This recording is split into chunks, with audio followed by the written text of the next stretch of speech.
Narito na naman tayo para sa isang napaka-sweet at nakakakilig na love story nila Kalingap Edu at Ate Viancy. Tulad mo ay aking makilala. Para sa pagpapatuloy ng ating love story ay ito na nga ang araw na binisita na naman ni Kalingap Edu si Ate Viancy.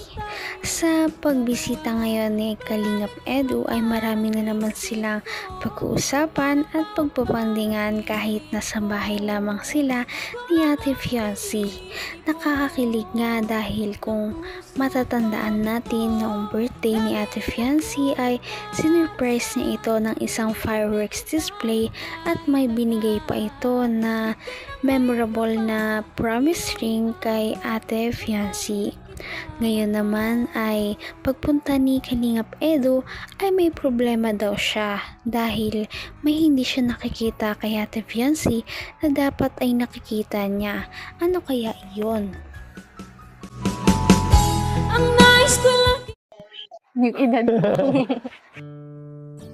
Ha? Yung edad mo.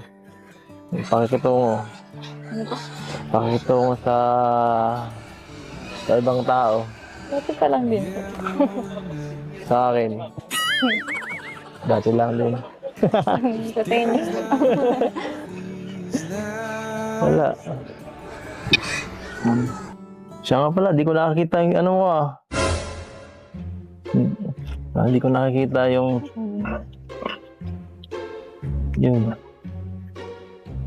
tanda. Yung binigay ko sa'yo, nawawala.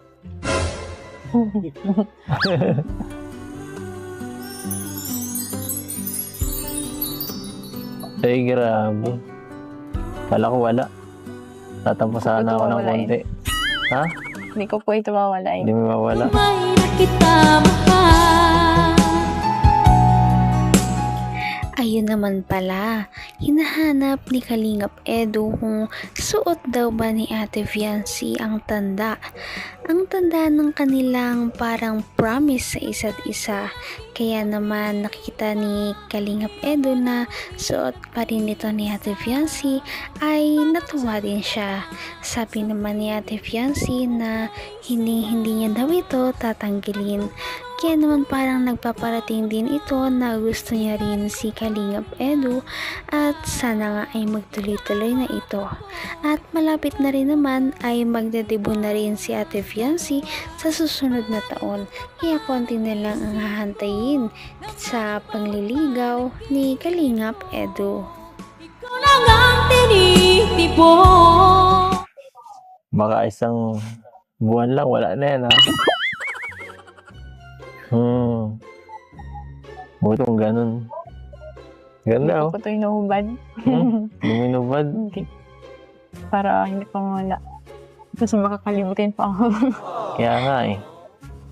Pag inubad mo eh, baka sunod, wala na yan. Alam ko na yun eh. Wala na po yung tanda. Ito. Ganda. Ganda.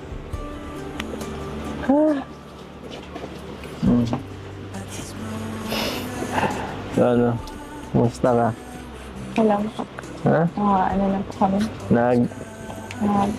Papractice po kami ng ano sa'yo para sa ano. Sa ano? Hindi po namin sa PE. Kaya po pag natulog po kami na. Tulog ka.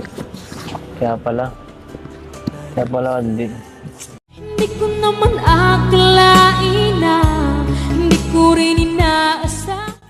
Nakakatuwa dahil ito na naman sila pagkatapos ng mga nakakapagod na kanilang pinagagagawa nitong mga nakaraang linggo.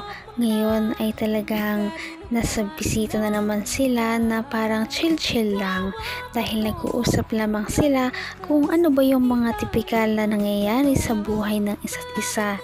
Ngayon nga ay tipikal na schoolworks lamang ang inaatupag ni Ate Viancy. Talagang masipag si Ate Viancy na mag-aral at porsigido siya na makapagtapos ng pag-aaral dahil siya nga ay panganay at siya ang tutulong sa kanyang mga magulang magulang na makapagtapos ang kanyang mga kapatid, kaya ganun na lamang siguro ang kanyang pagsisikap sa pag-aaral. Sa ano? Hindi po namin sa PE. Oh, Kaya po pag natulog po kami. tulog ka. Kaya pala. Hindi mo na yung message. Tulog.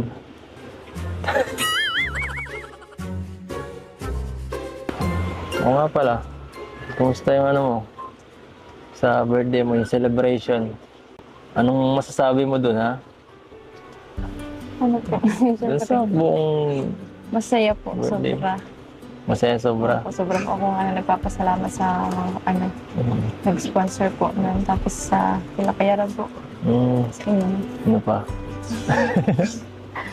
Anong pinaka nagustuhan mo dun? Maliban sa akin. Joke lang. Lahat naman po eh. Ha? Lahat po. Lahat yun? Kasi na-experience ko po yung dalawang ano din.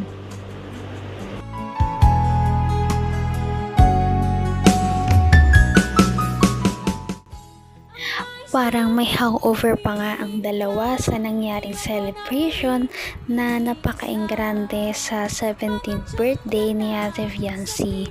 Hindi naman natin sila masisisi dahil sobrang laking event kasi talaga nito at sobrang tumatak ito sa kanilang isipan dahil sobrang saya ng mga pangyayari noong araw na yon.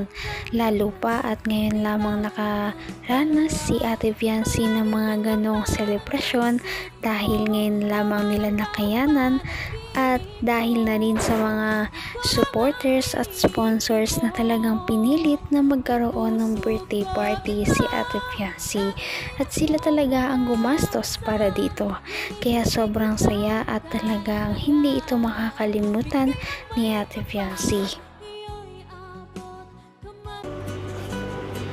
Takot ka lang yata dun eh. Sumablay pa yung pagkaano namin. Parang hindi mo nagustuhan. Gustuhan ko naman po. Yung pinakalas. Hindi pala. Na-expect ko na may ganun. Baka sinabi na sa inyo eh. Hindi. Natakot lang po ako dun sa ano yun. Malakas Kung na. saan-saan po kasi natutok yung ano. Kaya nga eh. Eh yung ano. Yung speech mo ha? Ano yun? Nagsasabi mo doon ha? Wala na po ako maalala dun. Totoo ba yun o nag-i-illusion lang ako nung narinig ko yun? Ewan ko. Explore. Hindi ka rin nag-alilangan pa. Ikaw at ako. Bukod pa rito, hindi talaga makakalimutan ni Fiancy ito dahil sa surprise ni Kalingap Edu nung silang dalawa lamang na pumunta sa isa pang venue para sa surprise na ito. Nakakatuwa dahil isa na naman ito sa mga unforgettable memories ng kanilang fans na talagang sumusuporta sa kanila dahil ngayon lamang ito nila nakita na ginawa ni Kalingap Edu at hindi niya pa ito nagagawa kahit meron na siyang ibang ka-love team dati pa man. Kaya nakakatuwa ang birthday ni Ate Fiancy dahil maraming mga pangyayari na sobrang kinagagalak ng mga viewers dahil nakakakilig at sobrang nakakatouch. Napaka-sweet talaga nila at napakabait ng tambalang ito kaya maraming sumusuporta. Kaya naman, sana ipatuloy natin silang suportahan at mahalin si Fiancy, si Kalingap Edu at ang Kalingap team. Yun lamang at maraming salamat sa panonood. Abangan natin kung magkakatuluyan ba talaga si Kalingap Edu at Fiancy. Hanggang sa muli. Bye! Ngayon'y abot